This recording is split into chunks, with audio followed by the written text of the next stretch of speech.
ATM ভেঙে টাকা লুট, তদন্তে পুলিশ। পশ্চিম মেদিনীপুর জেলার দাসপুর 2 নম্বর ব্লকের সোনাখালী এলাকায় তমলুক ঘাটাল সেন্ট্রাল কোঅপারেটিভ ব্যাংকের এটিএম মেশিন ভেঙে টাকা লুট। শনিবার সকালেই জানাজানি হতেই ব্যাংক কর্তৃপক্ষ এবং পুলিশ প্রশাসনের আধিকারিকরা এসে পৌঁছন ঘটনাস্থলে।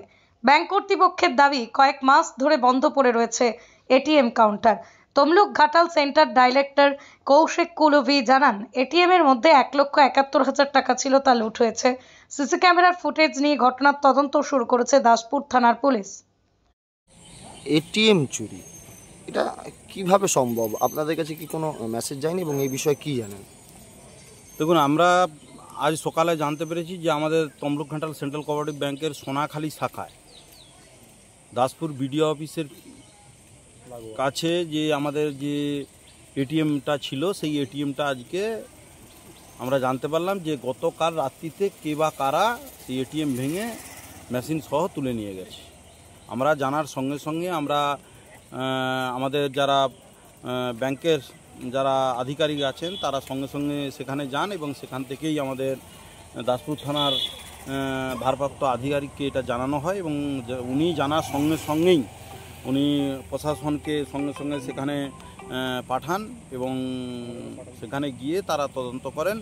তদন্ত করে আজকে দাসপুর থানায় আমরা অভিযোগ দায়ের করছি। এটিএমটা একটা অত্যাধুনিক মেশিন, সেক্ষেত্রে এই যে এটিএমটা এভাবে চুরি হয়ে গেল, মানে কোনো কি মেসেজ আপনাদের হেডকোয়ার্টার কিংবা কোনোভাবে কি পাননি? না, এটিএম চুরি হওয়ার সময় তো কোনো মেসেজ পাওয়ার কোনো সিস্টেম কোনো জায়গাতে নেই। তো আমরা প্রত্যেক দিনই আমাদের রুটিন একটা ইন্সপেকশন থাকে এটিএমের সামনে, সেটা আমরা দেখি। সেটা দেখতে গিয়ে আজকে যখন জানতে পারা গেল যে এরকম এটিএম এরকম ঘটনা ঘটেছে, তো সেটা নিয়েই আমরা তারপর থেকে থানায় আসা বা বিভিন্ন জায়গায় যা বলার সেগুলো ব্যবস্থা করি। না, এর আগেও দাসপুরে একবার এটিএম চুরি হওয়ার চেষ্টা হয়েছিল, তো এটিএম করতে গিয়ে মেসেজ গিয়েছিল, সেখান থেকে থানায় ফোন এসেছিল। সেরকম অত্যাধুনিক সিস্টেম কি আপনাদের ওই এটিএমে ছিল না? ছিল না, আমাদের এই এটিএম তো আমরা নিজেরা কন্ট্রোল করি না। আমাদের এই এটিএমে টাকা ভরা বা অন্যান্য আমাদের সঙ্গে যাদের সঙ্গে এগ্রিমেন্ট থাকে তারা এগুলো কাজকর্মগুলো করে টেকনিক্যাল জায়গাতে।